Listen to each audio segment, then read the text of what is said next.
Hola, ¿qué tal? Bienvenidos a un nuevo video sobre ParaView. En esta ocasión continuamos con el apartado de filtración de los datos con los filtros para muestreo o sampling. Estos filtros computan nuevos conjuntos de datos a partir de los que suministremos, de tal forma que los nuevos representan características esenciales de los datos de entrada. Algunos de ellos son los que tenemos en pantalla: el filtro Glyph, Stream Tracer, Resample with Dataset y Plot over Line.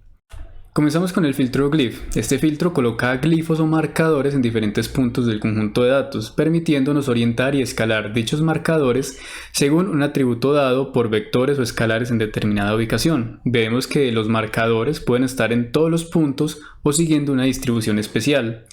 También debemos comentar que en la mayoría de casos es mejor la representación por glifos, la Glyph Representation, ya que es más rápida y está mejor optimizada. Sin embargo, para generar una geometría 3D exportable es necesario este filtro, ya que lo demás es simplemente una representación. Los invito a que vean el video sobre vistas de renderizado, en el cual se presentan algunas diferencias entre el filtro y la representación.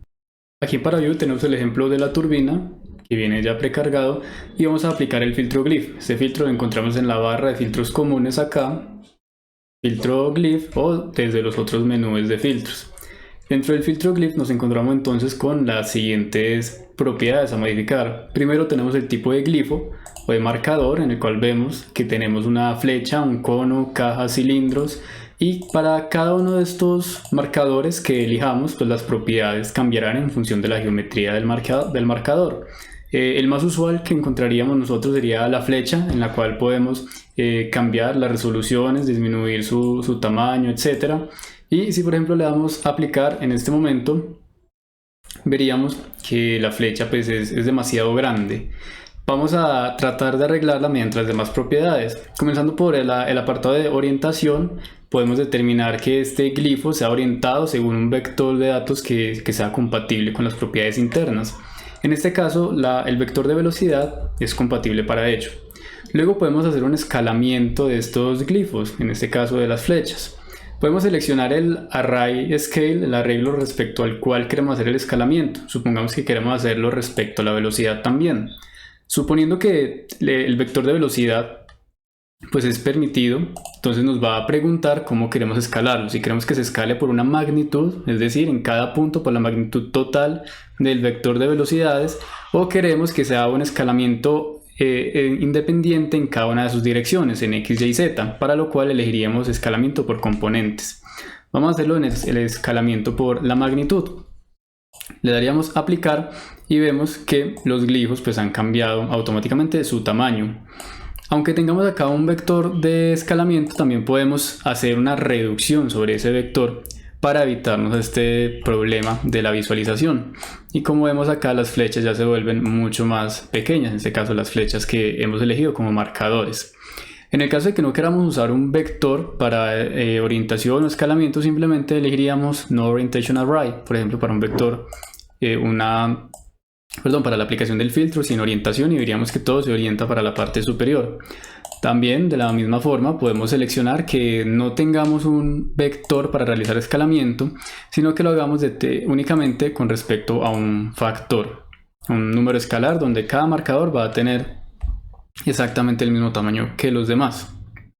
Desde el apartado de las propiedades de visualización podemos colorear estos glifos para que tengamos una mejor representación. Lo mismo, podríamos colorear de una determinada forma, como por ejemplo con un color sólido, lo que sería nuestra fuente de datos, para obtener una mejor representación, algo más claro, en este caso algo como lo que tenemos acá. Continuando entonces con las propiedades del filtro Glyph, tenemos el apartado de Masking, con el cual determinamos cada cuánto queremos nosotros colocar los marcadores o de qué manera queremos que se haga. Por defecto tendremos que para todos los puntos haya un marcador, la opción All Points. La opción siguiente, Every Endpoint, será para determinar que cada número de puntos se aplica un marcador. Esto es en función de la numeración de los puntos, el sistema de coordenadas, etcétera, que tenemos por el conjunto de datos, como lo vimos en el video 03 del formato BTK. A medida que nosotros vayamos poniendo un mayor espaciamiento, por ejemplo aquí tenemos 10 y esto lo llevamos a 25, por ejemplo, veremos que cada 25 puntos se están poniendo marcadores, lo cual hace que la cantidad de glifos vaya disminuyendo en nuestra ventana de visualización. Las siguientes tres opciones, Uniform Spatial Distribution, son tres diferentes. Una es basada en los límites, otra es basada en el muestreo de superficie y otra es basada en el muestreo de volúmenes. Según el caso que estemos trabajando, superficie, volúmenes, etcétera, pues elegiremos cada una. Sin embargo, el funcionamiento es el mismo. Para estas distribuciones estaríamos eligiendo un número máximo de puntos, en este caso por defecto por 5000, y después tendríamos una semilla o seed, que es el número de puntos que se comenzaría a recalcular nuevamente. Aplicando mediante esta distribución, vemos que está tupida, pero no es lo mismo que cuando la teníamos con la opción All Points. Con All Points encontramos muchos más puntos. ¿Cuáles son las recomendaciones? Manejar el modo de glifo All Points únicamente con conjuntos de datos pequeños, ya que en conjuntos de datos muy grandes esto será una demanda muy grande de cómputo.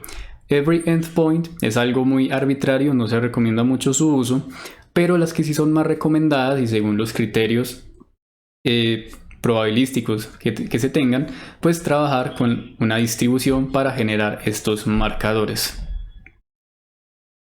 El filtro Stream Tracer genera líneas de flujo para campos vectoriales. Recordemos que las líneas de flujo son curvas tangenciales a un campo vectorial dentro del conjunto de datos.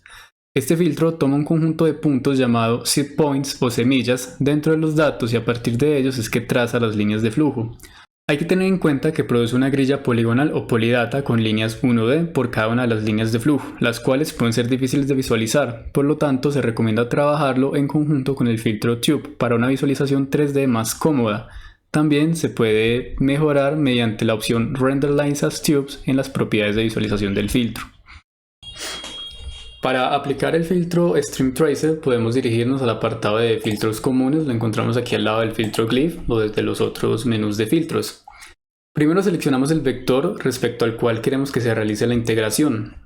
Para Vue nos mostrará aquellos vectores que sean compatibles, en este caso el vector de velocidad.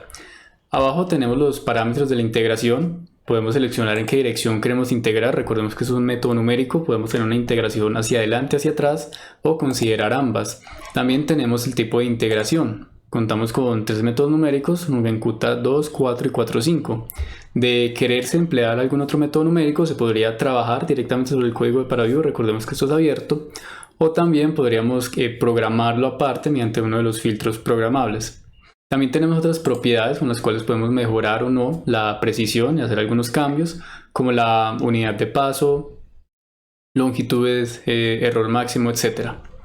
Abajo en Streamline Parameters tenemos la opción de determinar la longitud máxima de nuestras líneas de flujo mediante un factor, el cual ParaView también nos lo está dando aquí como automático o que nosotros podemos entrar a modificar.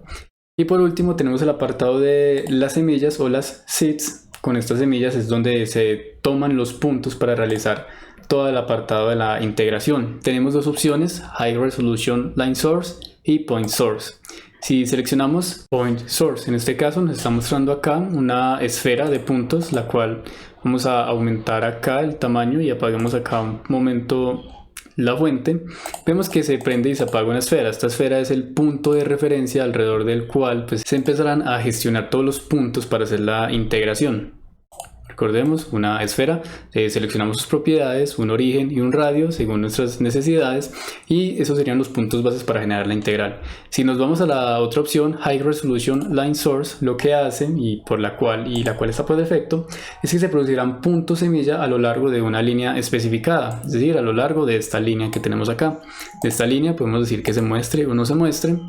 Vemos acá que tiene una longitud y podemos seleccionar ya sea moviéndola nosotros acá manualmente en la ventana de visualización o modificando sus propiedades, el punto de origen y el punto final. Si le damos en este caso aplicar, tal cual con las propiedades que tenemos ahí, podemos ver que se han generado dichas líneas. Estas líneas vamos a colorearlas también en función de nuestro vector de velocidades y aquí tendríamos una representación de las líneas de flujo del campo vectorial de velocidades en ambas direcciones.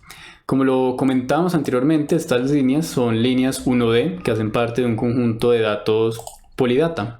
Para una mejor visualización de estas líneas se recomendaría aplicar el filtro Tube o activar esta opción Render Lines as Tubes, con la cual podemos seleccionar aquí el ancho de la línea, ponerlo por ejemplo en 5 y de esta forma pues las líneas tendrán un grosor específico. Si dejamos esto otra vez en 1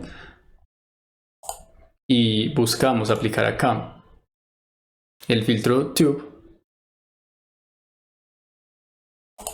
con el filtro Tube veremos en las propiedades a modificar según un valor escalar o un vector, etcétera, la forma en la que queremos engrosar nosotros estas líneas. Como podemos ver, en este caso se están formando hexágonos, lo cual podemos solucionar nosotros mediante el número de lados acá. Si digamos lo aumentamos a un 100, por ejemplo, pues veríamos que se comienza a formar una figura ya circular, la cual es la que tenemos acá. Recordemos también que estamos aplicando un filtro sobre un filtro, por lo tanto la manera en la que estamos trabajando se vuelve un poco más pesada para el computador. Es cuestión de las necesidades y las preferencias que se tengan entonces para realizar el trabajo. Los filtros con el apellido Custom Source son los mismos filtros de base con la posibilidad de tener como entrada otra fuente, de la cual tomar valores de referencia para hacer el filtrado, referencias como vectores de orientación o de escalamiento. El filtro Resample with Dataset toma como referencia los atributos de una fuente para representarlos en otra diferente. Source Data Rise, antes conocido como el input, provee los atributos para muestrear, y Destination Mesh, antes conocido como Source, proveerá los puntos. Para ver un ejemplo de cómo trabaja el menú de Resample with Dataset, tenemos lo siguiente. Acá tenemos la fuente Wavelet y aquí tenemos la fuente de la lata can.ex2. Ambas son propias de Paraview. Vamos a pararnos en una tercera vista en la cual vamos a buscar dentro del apartado de los filtros el filtro Resample with Dataset. Al momento de nosotros seleccionar este filtro, recordemos que es un filtro que maneja una fuente o varias fuentes para trabajar.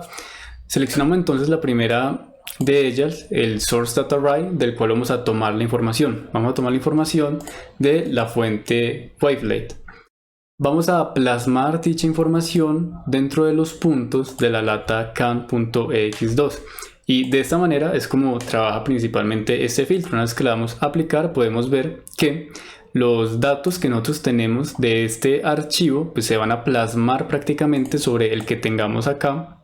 Bueno, obviamente de la manera en la que nosotros lo decidamos, y de esa manera podríamos decir finalmente que el resultado del filtro Resample with Dataset es una composición de dos fuentes anteriores.